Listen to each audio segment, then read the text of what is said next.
where do humans come from? Oh, yeah. I mean, it's the ultimate question, right? It really is. Whether you're looking up at a starry sky or, I don't know, just staring at yourself in the mirror, we all wonder, how did we get here? Mm-hmm. And you usually get two main answers. Right. Two main camps. You've got the science textbooks, talking about evolution, apes, slow changes over millions of years. And then you have the religious texts, divine creation, Adam and Eve, that whole story. Exactly. But what if I told you there's a text that looks at those two lanes and just says, nope, you're both wrong? Or maybe you're both missing the really wild stuff. Yeah, that's a better way to put it. Today, we are doing a deep dive into a text called Origin of Humans, Future of Humans by an author named Shui Feng. And let me tell you, this is not your standard Sunday school lesson. And it is definitely not a biology textbook. Not even close. No, it certainly isn't. To call this text unique, that would be an understatement. It's what you might call a syncretic cosmology. Okay, a syncretic cosmology. Break that down. It's just a fancy way of saying the author takes bits and pieces from everywhere. Science fiction, Eastern and Western religion, conspiracy theories, even geology. And just mashes it all together. Mashes them into a single, highly detailed narrative. And when you say detailed, you mean it. We're talking about a world where the moon is a hollow spaceship. Right. The pyramids were biological laboratories. Mm-hmm. And Jesus and Satan are basically office managers for the galaxy. That is a surprisingly accurate summary, actually. But our goal for this deep dive today isn't to judge it. Well, It's to really unpack it. To understand the internal logic of Zhu Feng's argument. He's trying to solve these specific problems he sees in the standard theories. so we're just going to walk through his history of the world. From the creation of the solar system to the three separate origins of humanity. Okay, let's do it. Because before we get to the spaceship moon, we have to start with why he thinks everyone else is wrong. Yeah. He goes after Darwin pretty hard. He does. And his critique of evolution is interesting because he focuses on what he calls the impossible complexity of nature. Impossible complexity. Yeah, he argues that evolution is, and this is a quote, absolutely failed because it can't explain these sudden leaps. He uses the honeycomb as a prime example. The honeycomb, you mean like from bees? Exactly. No. He points out the geometric precision. The obtuse angle is exactly 109 degrees and 28 minutes. The acute is 70 degrees and 32 minutes. Wow. It's the most perfect shape possible, structurally, economically. And his question is, how does a bee evolve that kind of math? Or a spider know how to weave a web. Right, or a migratory bird know where to fly. Yeah. He argues these aren't random mutations, it's programmed wisdom. So you can't get that from a random accident. It implies a designer. That's his point. But he doesn't just stop at science. He throws the Bible under the bus, too, right? Specifically Genesis. Right, and he attacks it using what's often called the Cain conundrum. Oh, I know this one. It's Yeah. a classic logical trap. It is. The text points out, in the Bible, Adam and Eve have Cain and Abel. Cain kills Abel. Mm-hmm. Then God punishes Cain, and Cain says, my punishment is too great. Whoever finds me will kill me. And Zhu Feng's question is, Who is he afraid of? If Adam, Eve, and Cain are the only people on Earth, who is Cain afraid of? that's a solid point. There's nobody else there to find him. Exactly. So Zhu Feng argues this proves there were already other humans on Earth, and therefore the Bible isn't the history of the whole world. It's just a local history of the Middle East. Just a local history, and that opens the door for him to introduce his own massive cosmic history to fill in all those gaps. And this is where it gets really interesting. Because to explain who those other people were, he has to lay out the entire structure of the universe. It's less God created the heavens and more like a corporate org chart. It is very bureaucratic in a cosmic sense. At the very top, you have the ultimate God, the Taiji or Wuji, the source of all energy. But this God doesn't micromanage. No, this God creates gods, plural, who act as administrators to run the universe. And here's the plot twist about Jesus and Satan. In this text, they're not really enemies. They're, co-workers. Co-workers is a great way to put it. They're described as energy entities, huge celestial administrators who manage our galaxy together. Together. Yeah, Jesus represents light, truth, gentleness. Satan represents darkness, strength, and the false, evil, and ugly. But you need both. You need both. The text treats them as a necessary duality, like the positive and negative poles of a battery. The universe needs both to function. That's such a wild recontextualization. Yeah. So Jesus and Satan are regional managers of the Milky Way. Basically. And under them, you have the angels. Okay. The angels are created to make the universe lively, but then there's a split. The angels divided into two camps. Right. Those who followed Satan are what we know as Buddhas, and they reside in the Western paradise. Those who followed Jesus are called Tianxian or Celestials. Wait, hold on. So in this cosmology, Buddha is on Satan's team. According to Sui Feng, yes. But you have to remember, Satan here represents strength and individuality, not just pure evil. The Buddha's and Satan's camp is about power. While the Tianxian in Jesus' camp is about harmony. Harmony and enjoyment. And this rivalry between the two camps is what drives the whole history of Earth. Which brings us to the dinosaurs. Yeah. I really did not expect dinosaurs to be part of a theological debate. But here, they're essentially biological weapons. Yeah. So what's the story?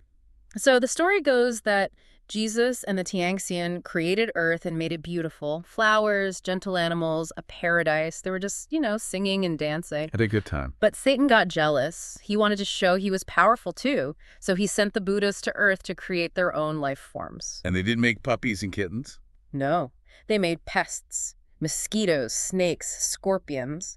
And to really mess up the ecosystem, they created dinosaurs. Destructive monsters. Sent to ruin the paradise Jesus built. I think we've all felt that mosquitoes must have been created by some dark force. So the big boss God sees this chaos and decides to step in. Yes. God was not pleased. So about 130 million years ago, God sends a plague, wipes out the dinosaurs. Okay. Their spirits get locked away in a black hole, but, and this is a crucial detail for later, 2 of them survived, 2 dragons. We're hid. They hid in a deep cave in the East China Sea and hibernated for over 100 million years. Keep a pin in that. Definitely keep a pin in the dragons. Okay, pin in the dragons. But I want to talk about the moon. Because before the dinosaur war, the text says the moon isn't a moon. Correct. The text claims the moon is a hollow metallic sphere. It's a space station. A space station built by who? By the Tianxian, Jesus' angels. The claim is when they were creating life on Earth, they realized the planet needed tides, a stable climate, so they built the moon. How? They set up mining operations in Atlantis and Egypt to smelt metals, built the station, and then just launched it into orbit. He even mentions specific details, doesn't he? Like a door in the moon. Oh yeah, he claims there's a door that can open, and the inside is a massive warehouse for their tools, which we call flying saucers or UFOs. Of course. And he connects it to the Bermuda Triangle. He says there's a palace under the Bermuda Triangle that's like a temporary hotel for these celestial beings when they visit. It's amazing how he ties everything together. Yeah. UFOs, Atlantis, the Bermuda Triangle. It's a grand unified theory of weirdness. It really is. But let's get to the main event. The title is Origin of Humans, and he says we have 3. This is the core argument. Humanity is not one single race with a single origin. He says we're 3 distinct batches, created at different times by different entities. So let's go chronologically. Origin number 1, the manufactured humans. This happened about 160,000 years ago. God ordered it. Jesus and the Tianxian executed the plan and the location. The pyramids of Egypt. The pyramids of Egypt, which he says weren't tombs. They were laboratories. Exactly. Labs designed to gather cosmic energy for genetic engineering. They were trying to manufacture a vessel for consciousness. And it took a few tries. It was an iterative process. The first attempts failed, and that's where he says monkeys and apes come from. They were the beta tests. Okay, so monkeys are failed humans in this view. Right. But eventually they succeeded. This first successful batch created the black people of Africa first, Okay. then the indigenous peoples of the Americas, and finally the white Europeans and North Africans. And then, once they were done, they just packed up and left. They left. And the text offers a geographical explanation here, too. It says the area around the pyramids used to be lush and green. And now it's not. Because to hide the evidence of their laboratories, the creators turned the whole region into the Sahara Desert before they took off. Wow. Okay, that explains the manufactured humans, but that's not everyone. So now we get to origin number 2, which is where the Bible comes back in. This is origin 2, the Eden humans. This happened much, much later, only about 7,000 years ago. So a different creator. A competitor god, another administrator, saw what Jesus had done and wanted to make his own humans. He set up a lab in Jerusalem called Eden. And this is Adam and Eve. This is Adam and Eve. This creation resulted in the Jewish and Arab lineages, and this solves that Cain conundrum we talked about. When Cain was afraid of Other people? He was afraid of the people from Origin 1, the manufactured humans who had already been around for 150,000 years. That connects the dots in a really clever way. Mhm. But the author goes further. He uses this to explain modern conflict. He does. He frames the conflict between Israel and Palestine as a family feud. He argues they were created by the same deity, they're effectively brothers, but they rejected their creator's unity. It's heavy interpretation. Very. But we still have one major group left, Hmm. the East Asians. They weren't made in the pyramids, and they weren't made in Eden. No, this is origin number 3, and you have to remember those 2 dragons hiding in the cave. The survivors of the dinosaur apocalypse. The pen? They're the key. About 7,500 years ago, those dragons came out of hibernation. They saw that the gods were making humans, and they decided they wanted in. So they transformed themselves into human form. They shape-shifted. Essentially, yeah. They transformed and started reproducing along the Yellow River Basin. These became the ancestors of the Chinese and East Asian peoples. And this is why, the text argues, Chinese culture refers to themselves as descendants of the dragon. Precisely. He takes that cultural metaphor and makes it literal history. And it explains religious preferences too, right? It does. Remember, dragons and dinosaurs were originally from the Buddhist Satan camp. Right. So the text argues this is why East Asian people resonate so strongly with Buddhism. It's in their genetic memory. They're returning to their original creator's philosophy. While they struggled to connect with Christianity because they weren't from the Jesus camp. It is a fascinating way to map theology onto biology. So you have these 3 groups, manufactured, Eden, and dragon, all mixing on Earth. But what's the point? Why did the big God want humans here in the first place? Well, the purpose is surprisingly simple. Okay. We are here to entertain God. The text says God likes the Tianxian best, but humans are a close second. We're entertainment. And we're also here to be stewards. Our job is to beautify the Earth. We're supposed to be the gardeners of this planet. But looking around, we are not doing a very good job.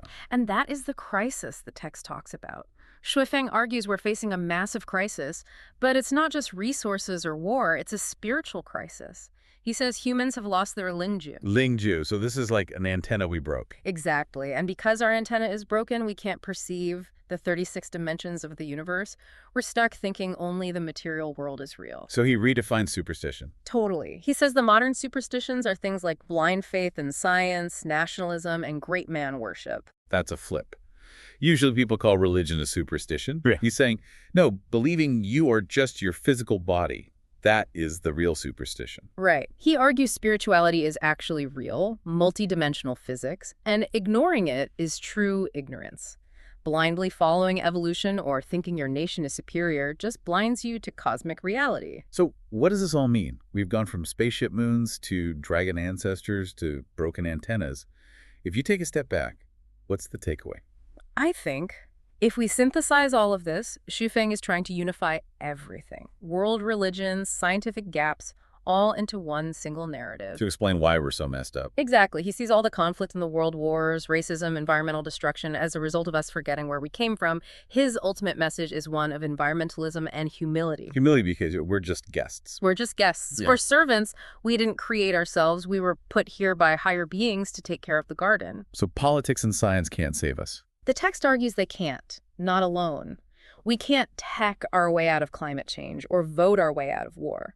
Salvation, in his view, only comes from reconnecting with that cosmic order, fixing that broken antenna. It's a provocative thought. It takes an issue like climate change and moves it from, we need to save the planet for our grandkids to, we need to save the planet because the manager is watching and gave us a direct order. Precisely. It turns environmental protection into a divine duty. So here's the thought I want to leave you with today. Even if you don't believe the moon is a spaceship, or that your ancestors were shape-shifting dragons, what if you acted like the Earth was a garden you were hired to maintain? If we viewed nature not as a resource to be exploited, but as a masterpiece we're tasked with preserving for a higher power, would we treat it differently? And would we treat each other differently if we realized we're all just different experiments trying to figure out the same maze? That is something to mull over. It's a wild universe out there. Thanks for taking this deep dive with us. It's always a journey. Catch you on the next dive.